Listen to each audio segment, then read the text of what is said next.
We said your soul says yes, yes, yes. Yes in the morning, yes in the evening, yes, man.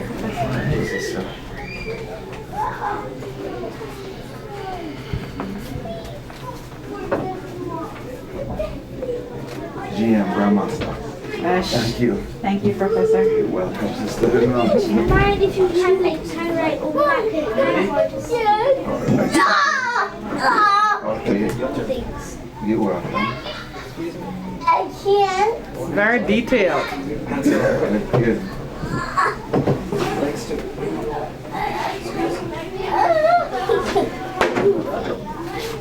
Alright, Master Lord Jacob. You're welcome, champion. Right. Thank you so much for the opportunity to interview you, Professor. It's definitely an honor.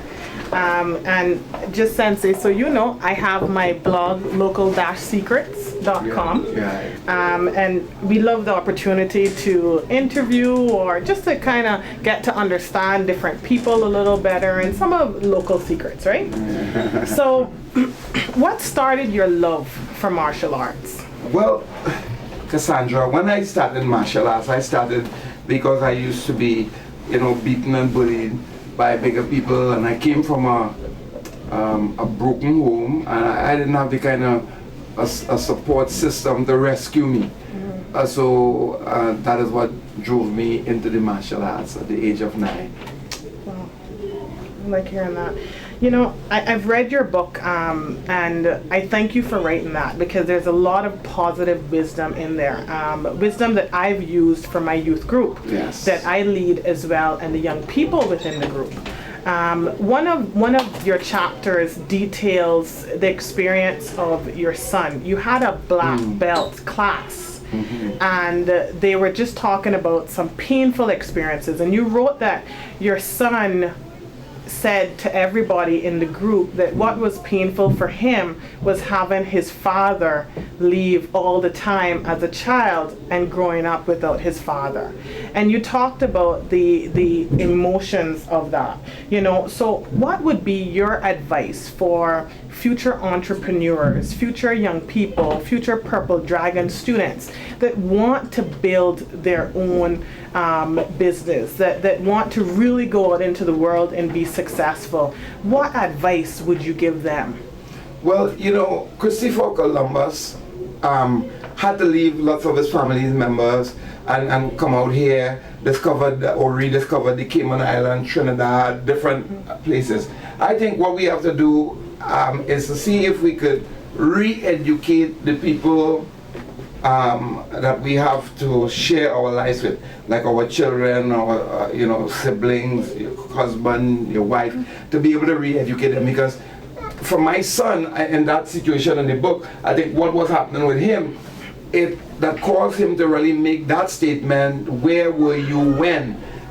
It wasn't so much having to be away from daddy, but being away from daddy and when I have to travel and just kiss them and say I'll see you some other time, and I spend time with people as I travel, and when you spend time with those people, some of those people turn out to be really, really wonderful people, and then some of those same people turn out to be really they didn't accentuate the positive. They were people who were really bad to us, and many times I would leave my home and leave my kids to go take care of them and their family when they have a crisis, and then it backfire. We have had many situations, Cassandra, where the opposite, the reverse is the true.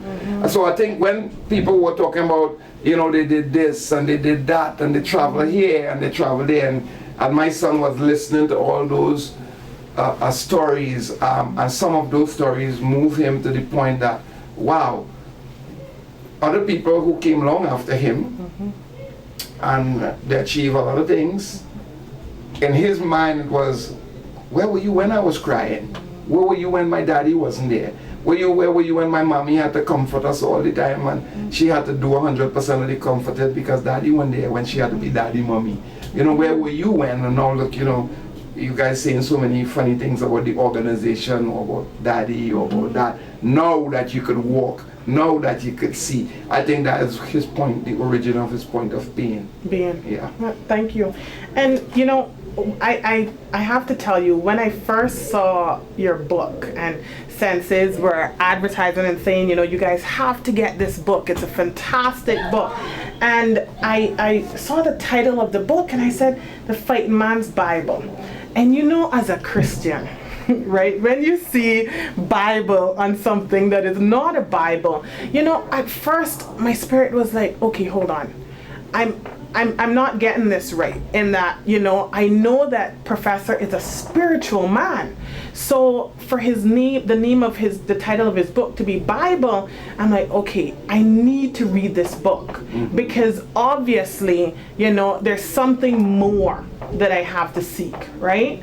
And the other day, the first day that you came in and you spoke about your book and you said Bible, you actually provided the acronym for what it was. It's never stated in the book, but it's interesting that you provided that acronym. Can you share it with us, Tom? Yeah, basic information before. The 50 things about Professor that you don't know, right? And it's not published as yet, but 50 things about Professor that people do not know. And actually we have more than 50, but the title of the piece is 50 things. And you know, some of my favorite food really and stuff like that is, I didn't really know exactly what was my favorite food until I spent time with Agatha Jacob, who is mentioned in the book. And I went to visit her one day and I say, Auntie, I brought some food for you. And she says, well, thank you. And then I was going to leave to go into my boot, the trunk of my car, to bring her the food, the grocery. And she says, no, I thought you brought food. So when we talk about food now, at a new level of consciousness and conscientiousness, that is, sometimes I want to know what kind of food we're talking about. I like that one. I like that one. Another question that I wanted to know as well is, what do you do for fun? I know in the book you talk about you love taking long drives and you like just going out and seeing the scenery and everything else. But, you know, what is it that you truly enjoy? I know you say all the time you love your wife and you love your dogs and you love your family, but what is it that you truly enjoy when you can get away from it all, you know, and relax from your passion of karate? What is it that you love? I am a student. I'm always a student, and you know, if every day I could learn something about something, and you know, in and or about nature, Cassandra, I enjoy it. I just went whale watching the other day, right? And they were saying that the whales and different animals will survive on something called plankton, like phytoplankton and different things. And sometimes some of those plankton or whatever, it is microscopic. But they was talking about how when all the trees and all that is gone and stuff, like we might get life from the ocean and so on. So I just like to learn. I like to learn about what are the things that could make a difference in the enhancement of our health and our life and our lifestyle. So I enjoy learning words. I enjoy studying the 16 languages or 15 languages that derive or was formed into the English language, or the English language was borrowed or made from these languages. And I like to walk backwards, Cassandra, and be able to understand what is the true meaning of words so that I could be a more effective person. So as much as I love my family and I love you know, my martial arts and all that, but I love to understand from a spiritual point of view, from a mental point of view, a personal point of view, what is it that I could learn about what I already learned, different, so that I can have the true knowledge of what I'm really learning. So I like to go back into other languages. I'm not versed in the languages, I just know you know, some words here and some words there, but I'm just learning the words that I feel that my spirit move me to learn. You know, like for example, in the Purple Dragon, we were having a little bit of a situation the other day in some countries where people were saying, I am an atheist. I am an atheist and I can't say Danjitsu form four affirmation because it has the word God. But those same people saying that they are enthusiastic about learning, you know, the martial arts. Now, if you are into, it means that you are in God. You understand what I mean? So I am a little confused about that, but when you go back and you walk backwards in the words and you understand it in Latin, you go back in Latin, then these people talking, but they don't know what they're talking about. But yet they're sincere, very sincere, but they're sincerely wrong, because sincerity is no guarantee for truth. So I want to be sincerely right about what I'm teaching and sincerely right about what I'm learning, Cassandra. And I'm just excited to learn, not just when I drive up in the mountains, I'm looking for answers. Wow, if more people would take on life like that, huh? So looking back at your impressive career, your achievements and successes, what is the one thing you have not done yet and would like to do? Well, a lot of people, you know, ask always, that's one of the tough questions. What have you, and you know that's a real tough question. And that questions could be answered in so many ways. One of the things that I would really like to do is to find permanence for Purple Dragon. To have a headquarters, a serious headquarters that we could truly call home. Not that, you know, we are renting places and to run the Purple Dragon organizations, but I would really like to see that Purple Dragon have some sort of permanence. So when I'm gone, there must be some dormitories, there must be some place where people could study, where we could have an archive, where we could really and truly keep the martial arts, this type of martial arts, Danjitsu, which is modern in concept but ancient in character, you know, to keep that alive, Cassandra. You know, and that's a powerful dream, and I know it's something that if you share with your Purple Dragon family, I'm sure that there will be a drive to start that dream, make that come to fruition. That's a powerful dream. Even makes me want to start to go out and let's create a marketing campaign and let's start this. Yes. That's a powerful dream, sir. Thank you. And what do you feel, you know, as a youth leader, there's many things that I find is troubling our young people. And I take the time out within my life to also go and encourage and inspire. But what do you feel is young people's greatest enemy? Well, you know, I think fear. Fear is young people's greatest enemy, and fear is a fatal enemy. And I really believe that if we could find ways and means like what we're doing in Purple Dragon, in the face of fear, to be able to tell young people, listen, I want you to be able to take this giant one single step with a certain type of confidence and a certain type of assertiveness and so on, to be able to step forward in the face of fear and say to yourself, you know what, if I don't take this giant step forward and finish school, if I don't take this giant step forward and say no to drugs or no to nonsense and no to this and no to all the negative, if I don't take that step, 20 years from now, if I look back, I'm wondering if I would say, I'm so sorry I didn't finish school, I'm so sorry I didn't do this. So I am saying to my students, I have said to them over and over, take the leap forward, take this step forward, and whatever goes wrong or go right, just deal with it, but don't stay stagnant. Stagnation is there. Movement is life. Don't just go forward, but grow forward. So take that step. Take that step to become a doctor. Take that step to become a lawyer. Take that step to become a spiritual guidance person. Take that step to become a good and a better father or mother. Take that step to discover something that will help us. Why is this place a piece of heaven for you?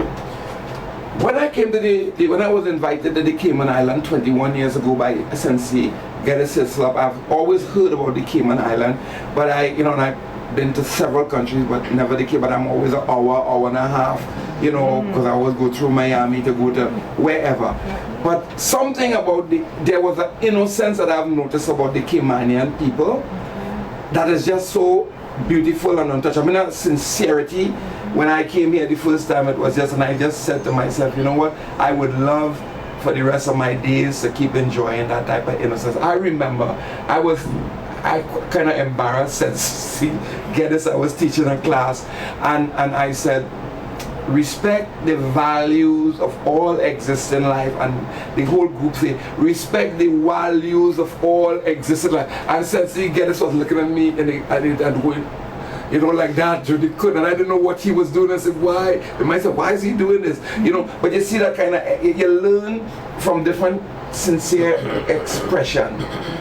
That some people just doesn't use the V's, but it didn't make them any worse than anybody else or any better. And it's the beauty, the innocence, and some people, even though they would say use the word values now, a lot of others still say value, and I am better educated because I appreciate it. I'm learning the culture, the people, the beauty of people. One of the things I like about the Cayman Island is that I find that the people love the island very much. They take it very serious. There's a strong sense of patriotism here that I wish that I would see in more countries. And so, yes, I see it in America, and I see it in Jamaica, and I see it in in terms of the sports, and they're very, you know, committed to what they do. But Caymanians, I don't know, I think they love the island. Even they go away and they migrate to be great or whatever it is, they still, it's just something unique about the people here in Cayman Island. You know, it's just, you know, it's just beautiful. I just love the people and I love the island. And today they took me out to this. We went and dived with under the we were submerged today, and I wasn't sure if I wanted to go because, you know, I'm a little claustrophobic. I don't like to be. You know, I was designed to just expand. And expansion, you know, heaven. One of the words for heaven is expansion, right? And so while I was under there and I was seeing all this heavenly part of the Cayman Island under the water. It was so beautiful. It was a new experience. Sensei Floyd told me the first time he went, his wife, and Sensei Karen is the first time. It was just a beautiful experience. I'm looking forward to come back to Cayman Island, bringing more people and doing it again. I am very hurt. I am very hurt whenever I see people coming in and trying to bring you know, move the equilibrium, the balance that you enjoy, you know, with crime and all that kind of stuff. I don't enjoy that, you know. No, I love hearing that. So that just means the next time you come, you definitely have to do the Stingray City trip then. And I want to be there to video that component. You know, I thank God for you guys. I thank God for everything that happened today. Congratulations on the new dojo and the growth, the development.